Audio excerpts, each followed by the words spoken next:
Hello and good morning, everyone. Welcome to the webinar, No Secrets, Preparing Your Organization for Your Retirement. My name is Courtney Brown, and I'm the Southeast Regional Coordinator from the Indiana State Libraries Professional Development Office. I'll be your host and question moderator today. Our presenter this morning is Terry Beck, retired librarian. Terry retired last year as the Information Services Manager at Snow Isle Libraries, and although she's been living in Washington State for over 20 years, she is a native Midwesterner whose first professional library job was at the East Chicago Public Library right here in Indiana. So we are very excited to have her present for us today.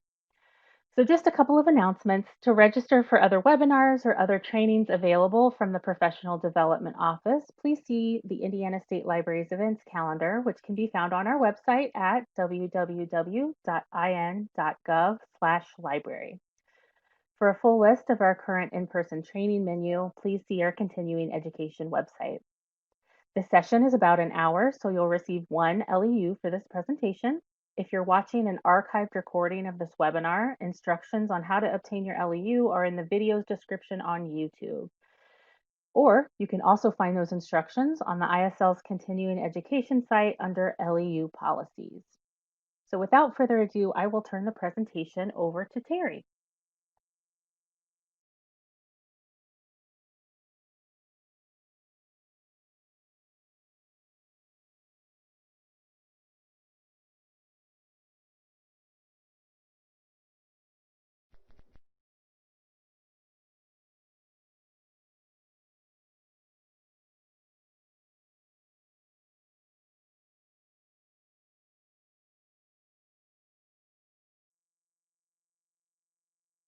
Terry, you might need to unmute your microphone.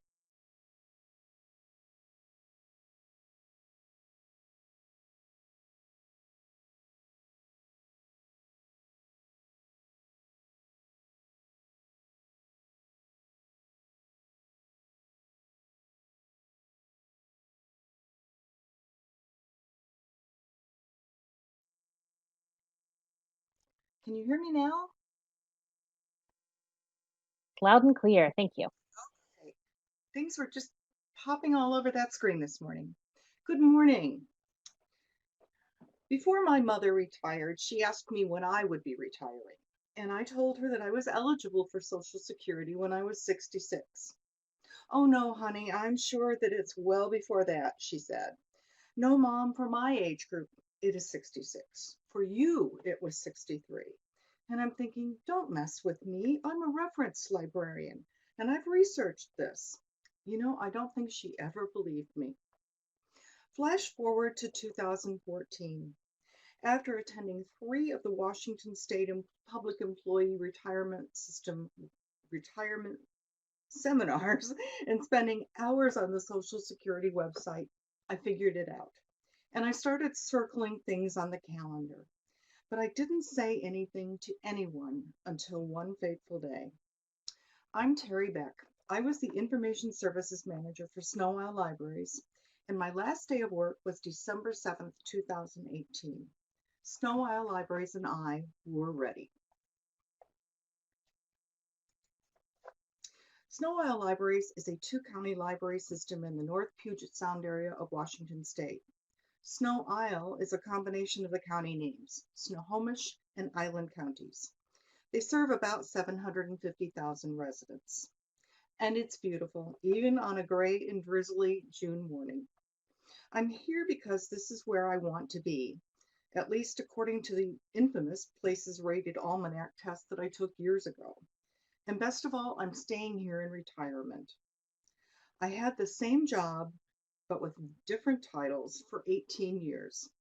I planned and coordinated reference and readers advisory services for our customers, implemented virtual reference services, selected and implemented electronic resources, and worked with some amazing people along the way.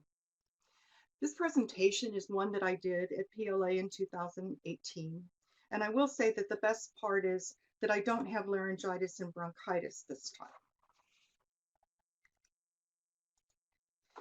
This was our deputy director at the time, Kendra Tracta. During a reorganization, she became my supervisor, And at our first one-to-one meeting, she asked me that inevitable question you ask as you're getting to know staff. Where do you want to be in 5 years? And I knew where I wanted to be then. The problem was that I didn't know what kind of a reaction I was going to get when I told her. Now, I could have come up with some of those vague, non-committal statements like, oh, I love my job, I can see you staying a while, or I just want to get things done. Or I could be honest, lay my cards on the table, and see what happened if I said that I was in retirement planning mode. So I considered all of those options. I took a deep breath and I said, in 5 years, I want to be retired. That's my goal. And to her credit, she looked at me and said, well, great. Now, how are we going to make that happen? And that was the day that changed it all.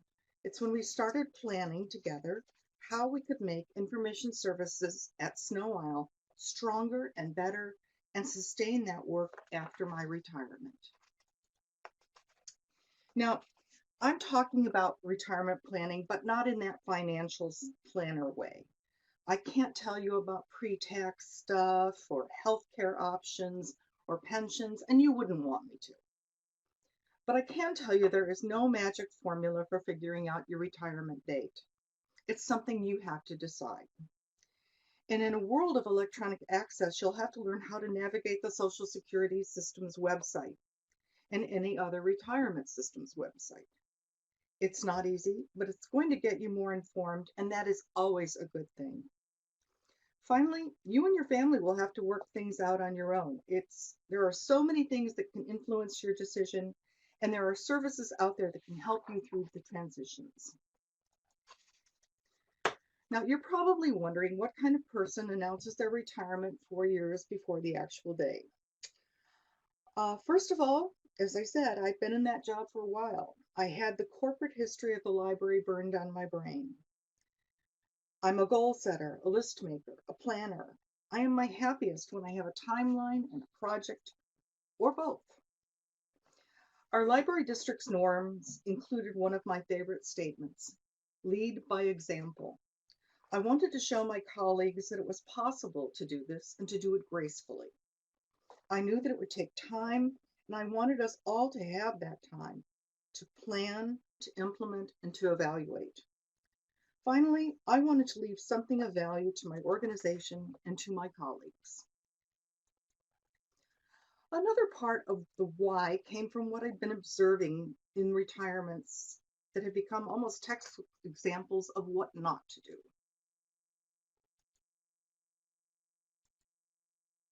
Whoops.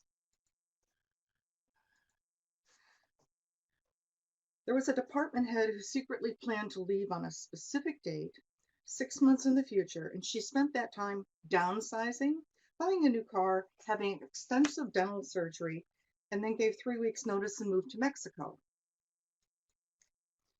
Another department head who left early in the year and didn't leave instructions on how to close out the fiscal year and start a new one. She came back as a paid consultant to teach the new person how to do this.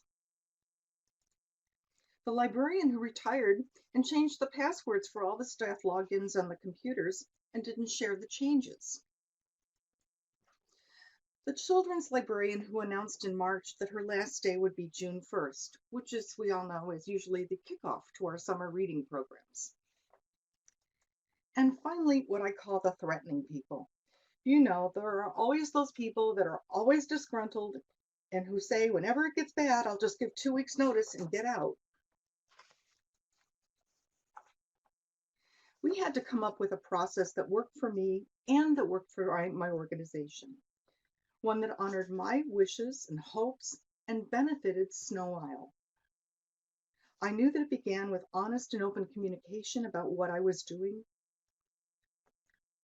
why I was getting out that word so early, what I was letting go of or giving up.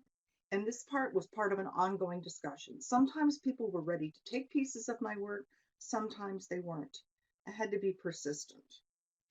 The mentoring and coaching of staff who were picking up those new responsibilities, and finally celebrating our success and my retirement. So let's start with that communication piece, because if you get this wrong, nothing else matters. Talk with your supervisor and plan the conversation to include why you are doing this. You're asking for support, and ultimately the organization will benefit, and that's what you need to stress. But you need to give it time to sink in. If your organization has never tried this, offer to be the guinea pig and to document what you've done and what success will look like. Defining success should be a joint effort of you and your supervisor. And this isn't a time for one of those to all staff emails, because it's going to become part of your everyday conversation. Let me tell you, it got to be a lot of fun to say, now next year you need to remember, and emphasize the you. I got pure pleasure out of saying, this is your problem next year, and I know you'll find a solution. Be ready for questions, because people are curious, and you're probably doing something that they've never experienced. In many ways, I treated my retirement plan like a project. I knew the date that I'd be leaving, so I began building my timeline based on that date. Once Kendra and I started working together, we could set some goals and create some milestones, and those milestones might help you see that you are moving forward at times when it feels like you're just treading water. It was really important to ask for help when I needed it. I could ask my colleagues, I could ask human resources, I could ask other supervisors. But be ready for roadblocks that might appear. I actually love doing risk analysis. I'm very good at figuring out what can go wrong. And it's a good time to be asking for help at this point, because you're going to need those people to help mitigate those risks you've identified.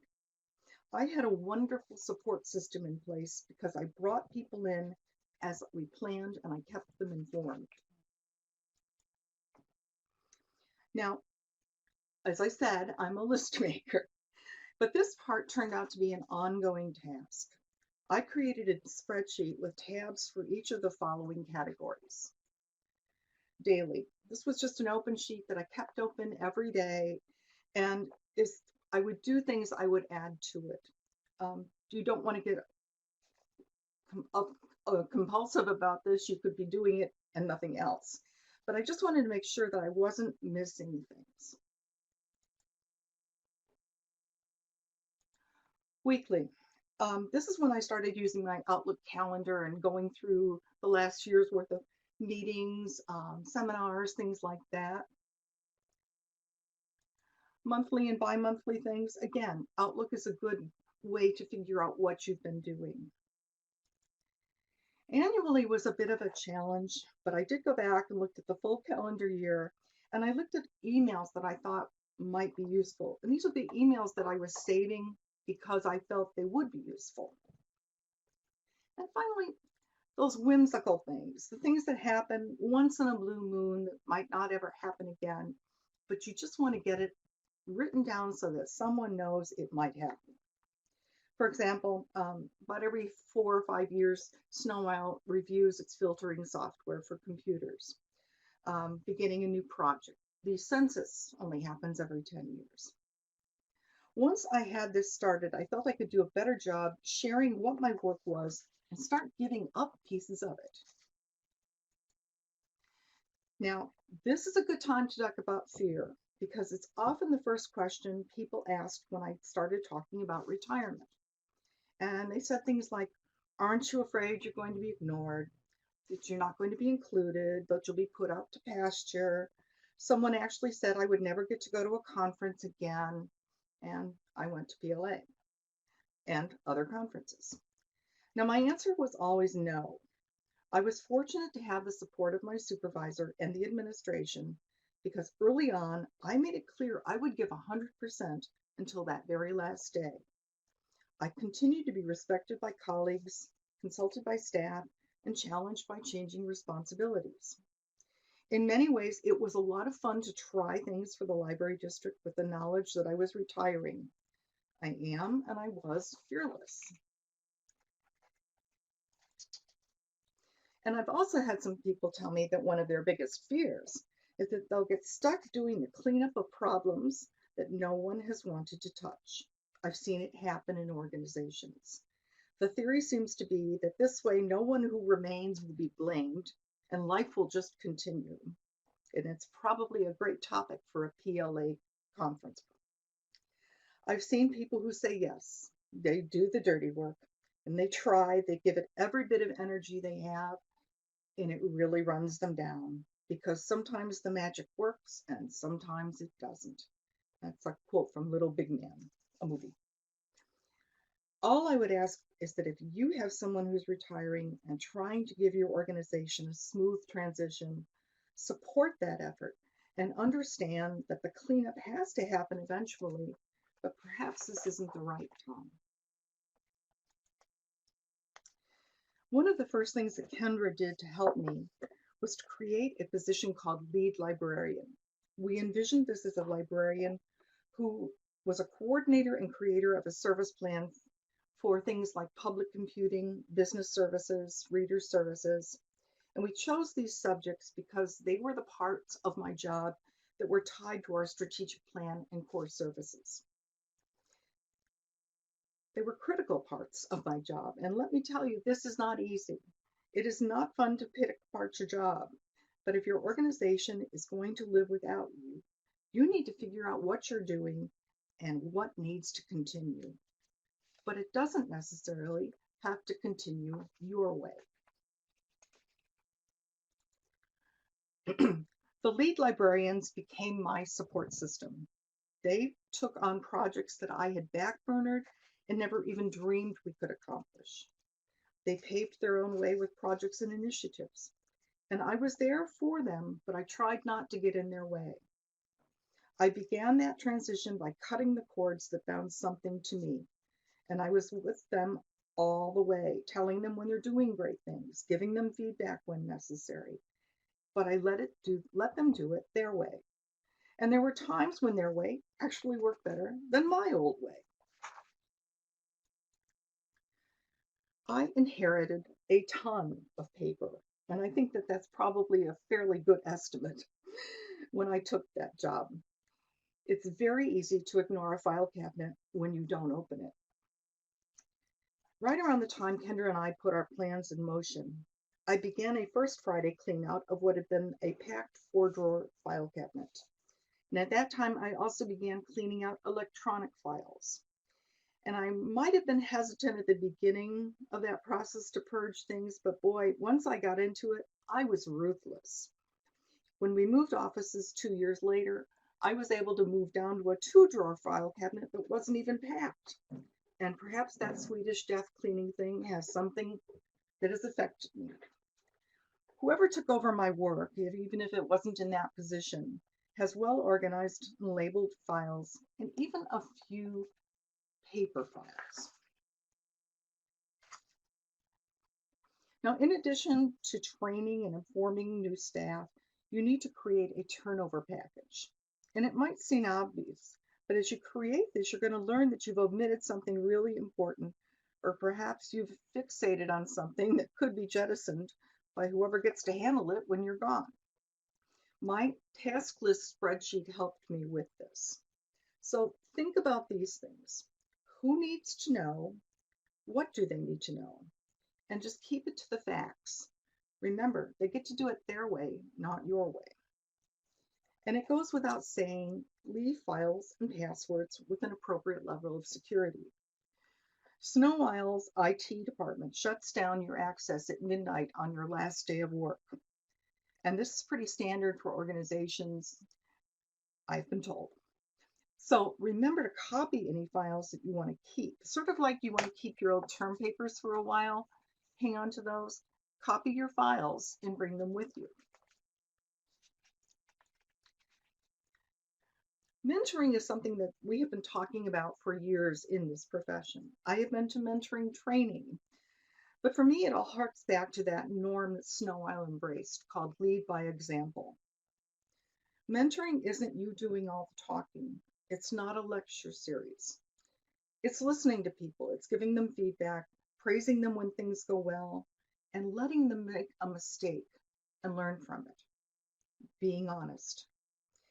It was hard for me to let go of Reader's Advisory. I love Reader's Advisory. I hired a dynamite Reader's Advisory person. She didn't need to learn Reader's Advisory, but I got to teach her things that would serve her well in her career. That delegating is not defeat. It's letting someone else do something that, yes, you could do yourself, but you don't have the time to dedicate to it. You will still get a high quality product. And sometimes you need to learn to sell your idea to someone. They're not on board from the very beginning. She had the opportunity to see my successes and my failures and how I've learned from each. And as I told those lead librarians during the last year, if you're not ready when I retire, then I have not done my job.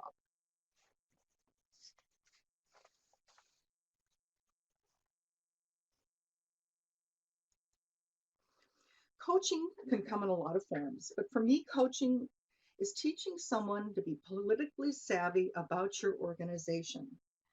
And by this, I mean learn who you can talk to, learn who you can vent with, learn who cannot keep a confidence. When you're problem solving, always ask who else needs to know this, who else can help before you get into solution building. Learn from your decisions and actions. Don't dwell on your mistakes. And as I always say, at least we know now what not to do. And it's okay not to know everything, but you do need to know how to find out who does know something. Remember, coaching isn't about you, it's about your work, and it's about helping someone learning to do it. Now, you've heard me talk about the organizational support I had and probably wondering how that happened. It really helped that my supervisor was on board with this whole idea. What I didn't think of, she did. She, in turn, got the support of the library district's leadership team. Now, support from other departments was a little bit different.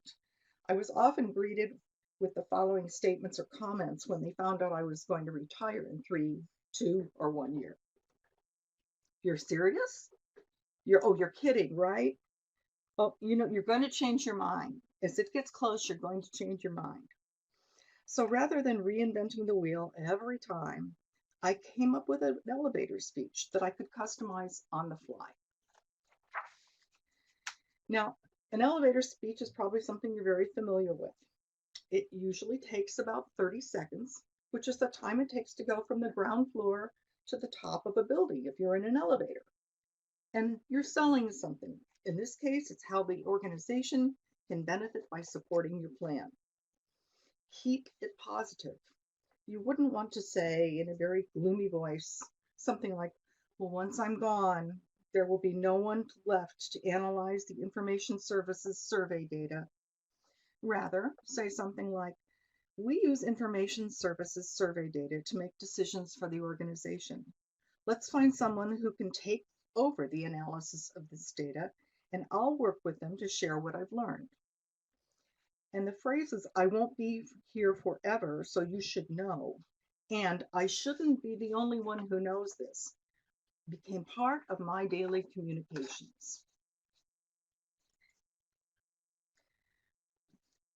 I had one elevator speech that I used at a supervisor's meeting during our last year. By then, everyone knew I was retiring. Everyone knew how many days left, probably because I told them.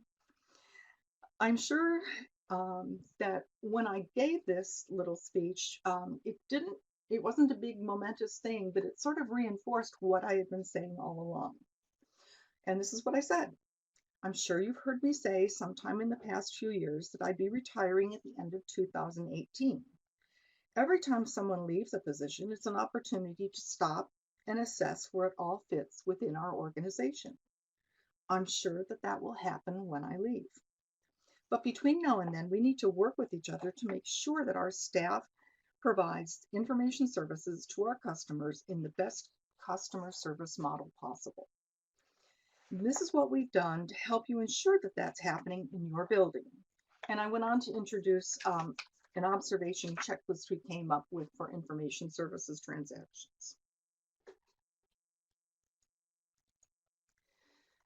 Another positive in all of this planning is the opportunity to look at your job and your department or your library and see what's changed during your tenure.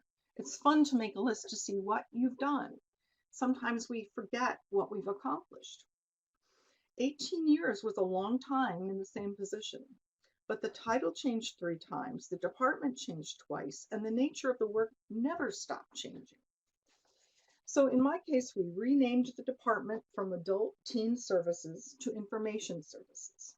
We added those lead librarian positions. We moved the Teen Services Coordinator position into Youth Services. We moved the electronic resource purchase and license agreement pieces to Collection Development. It was very providential. They had just created an electronic resources librarian position. So this is perfect time. And we changed my job title to Information Services Manager. And then we undid some of that and tried something else. It was fun. Staff didn't mind the moving around because the work didn't change. I've also been to a lot of seminars about succession planning, and I've learned that it is inevitable. Once the word gets out, people want to know who's going to get your job. Succession planning isn't just about director level positions.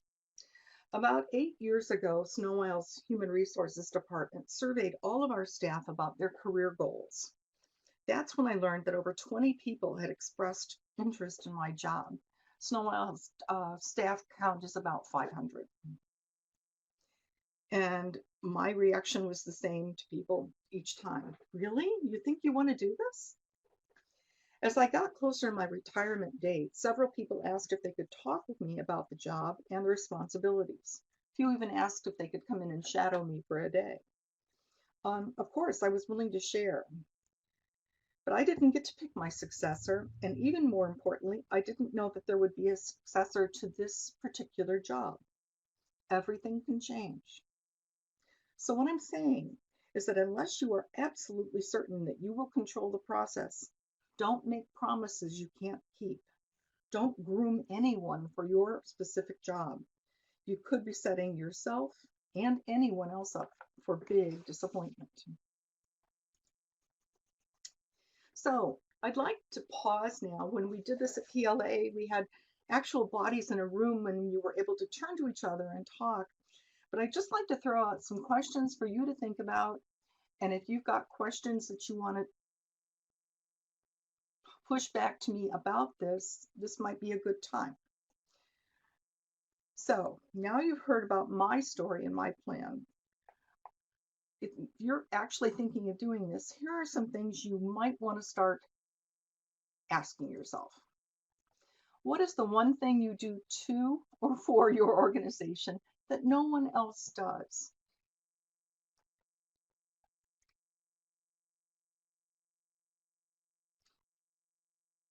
In my case, before we hired someone to do more data analysis, I was the person who came up with how many people does the library district serve. We don't have boundary lines drawn. We are the 2 counties, but there were some exceptions. And every year we'd come up with a number, and I was the only one who really consistently had the same formula. So turning that formula over to somebody else and then not having to look at it again, that was a good thing.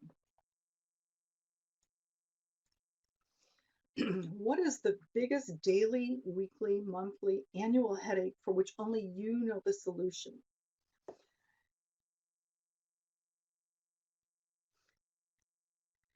think we all have little pieces of a job that we want to keep for ourselves.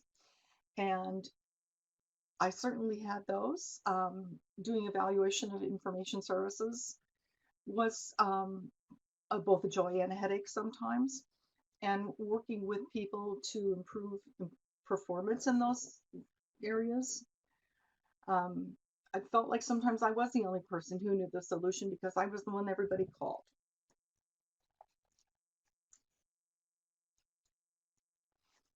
What can you or should you stop doing or let go of?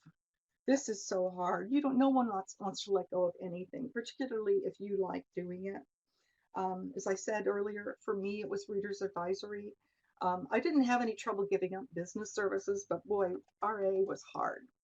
And it was really hard to step back and not even attend the Reader's Advisory team meetings, which was painful because I really loved doing that.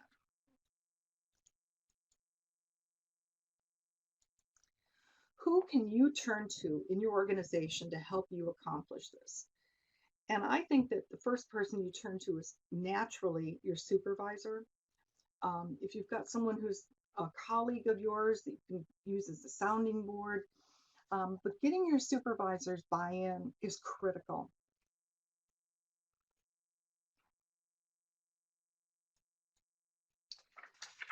Well, finally, when you've got it all together, the big day is here. And that day is really about you. It is personal. You did it. Both you and your organization are ready for your retirement. So I encourage you to have fun, celebrate. Um, my team threw me a wonderful tea party. It was great. Move into retirement mode. It takes about 3 months before you are there. It doesn't happen overnight. But I did notice that when I was still working, when retirees came back to visit, they looked 10 years younger. So there is hope for that. You want to be gracious, though. Let the people who are doing the work do the work. Remember, they might be doing it differently, but it's their work now. Tempting as it may be, step away for a bit. Um, I was very fortunate. I had the holidays, so I wasn't up at the old office very much in that area, so I had no temptation to go. And then I did a bucket list thing. I went to Alaska and Hawaii, and that was my last two of the 50 states to visit. So I kept myself busy. And then when I got back from my trip, I went out and had lunch with a few of the old colleagues. And it was surreal. Now, my retired friends always told me that the days would fly by as I worked my way to retirement. And they were right. But I learned that looking at the smallest number was a gift and an incentive for me. I found a countdown calendar that deducted Saturdays and Sundays and most national holidays from the total number of days. So all I had to do was subtract any vacation days that I had planned. So it was kind of neat to say that I had 167 work days left, even if there were 260 actual days, because the smallest number will make you happy. Now, this was on my office wall as of January 1st, 2017. And there were a lot of double takes and do you really mean it remarks when people saw it. And these were people that I had already said I was doing this. For some reason, putting it in print really hammered it home for them. It made it real for a lot of people. And it made me smile every day. Those dates might sound confusing, but retirement is not instant. I took the last 3 weeks of the year as vacation time. My official separation date was January 4th, 2019, but I was kicking up my heels on the evening of December 7th, 2018. And according to my state's public employee retirement fund system, my first day of retirement was February 2nd, 2019. So flash forward to 2020. What's changed for Snow Isle? They have a new executive director. And with a new executive director, they've had some substantial reorganization. Job shifts, people change, people come, people go, but the work goes on. The COVID-19 pandemic, they are just starting to do pickup, remote pickup and so forth.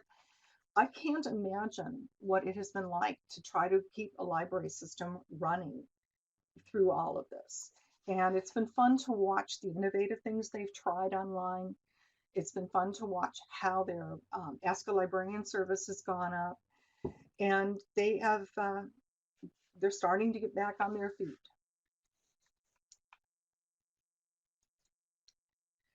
So Thank you for letting me share my plan. I would love to hear about yours someday. If you'd like to contact me, send an email to the personal email address here.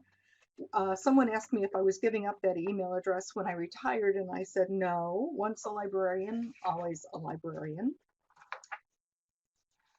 So, does anyone have any questions? Anything I've missed? Comments that you'd like to share? If you have any questions for Terry, just go ahead and type those in the chat box on the left side of the screen, and I'll get those to her, see if she can answer those. I have a question. Looking back, is there anything you didn't do or didn't prepare for that you wish you would have before you retired? Oh, probably countless things. I think that we were getting ready at the time I was retiring. The former executive director retired 5 days before me. So a lot of the focus shifted to her pretty quickly and getting her work turned over. Um, I think that I felt very confident when I left.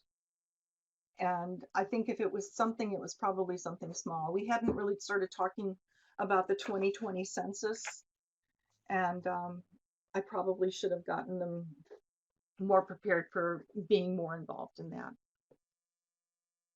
Great. Lori asked, did you have some overlap in your time to work with your replacement before you? Um, Actually, they replaced my position about 4 months after I left. But what was interesting is that those lead librarians, everything just kept moving. They just kept going. Great. We have lots of people thanking you for some great tips. Kathy said, you make this sound fun. It is. It is. And I can't tell you how happy I am to be retired now. Here's someone, Andrea says, I'm a paper pack rat who has tons of files and piles of paper representing all of my hard work, committees, and projects. I'm finding it hard to throw it away because I feel like I'm throwing away my past and contributions. How did you handle this if you were anything like me? When I started sorting paper, I was keeping a lot, and I would go back and I would force myself to look at it again a month later, and I got more detached from things. There were some things that I kept that I think they're probably in a box here at home somewhere, and I have not opened it since.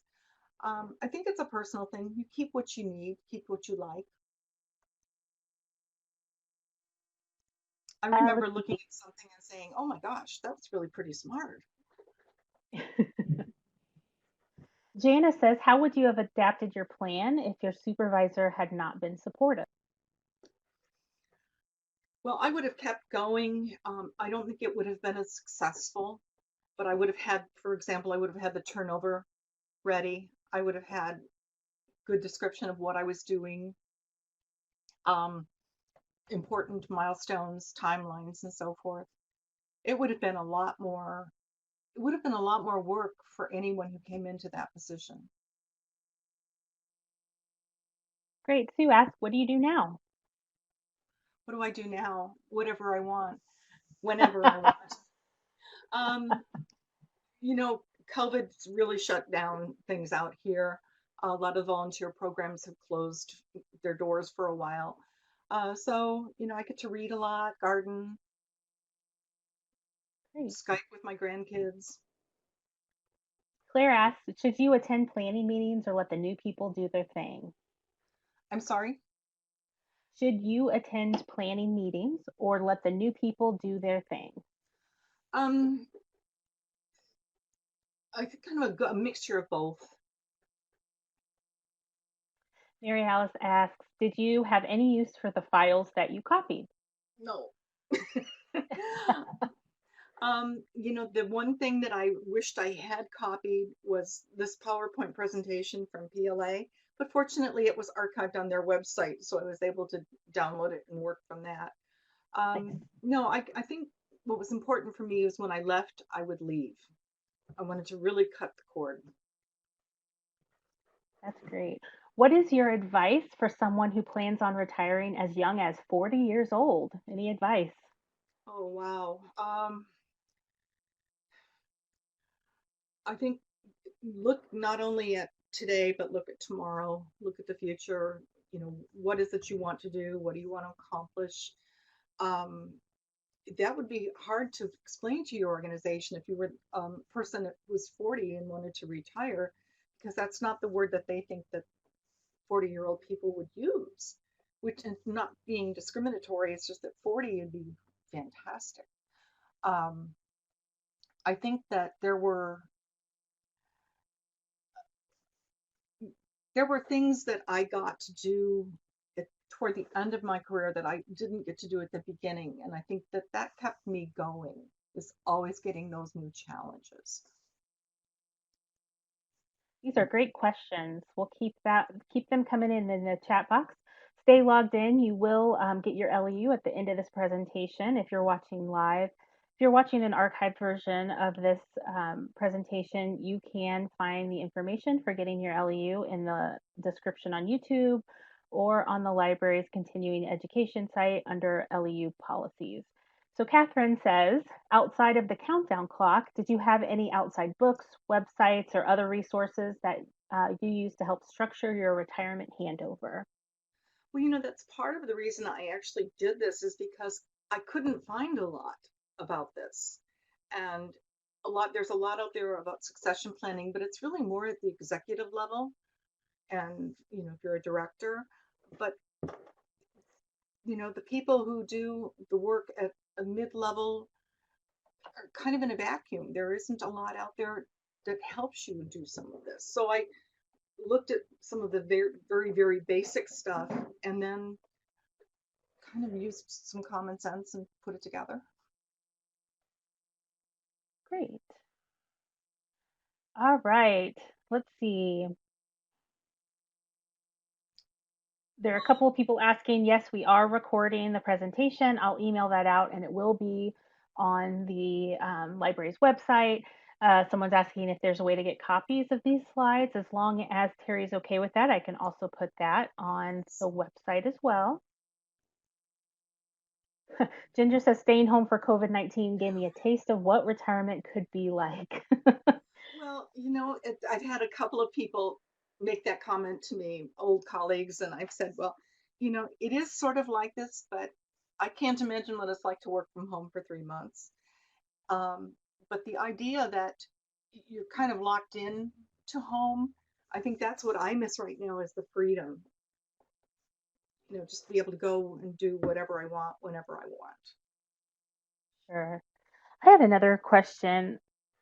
How early do you think someone should announce their retirement? I guess maybe the real question is how long did it take you to get everything in order? Was it just the last year? Were you working that whole 4 years to get things in order for your retirement? It was really about a 5-year plan. At the 5-year mark, I started looking in Washington with PERS, you're eligible for your retirement benefit at the age 65. So I started kind of looking at that as my goal. Great. And then Linda says, how did you know? What was your confirmation? How did you know you were ready? I had so much that I wasn't having to do. My days were getting really kind of empty, and the work that they turned out was exemplary.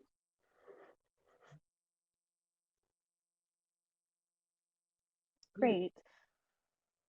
It looks like questions have slowed down, so go ahead and type any more in that you have. I will get those to Terry. You will go ahead and stop the recording.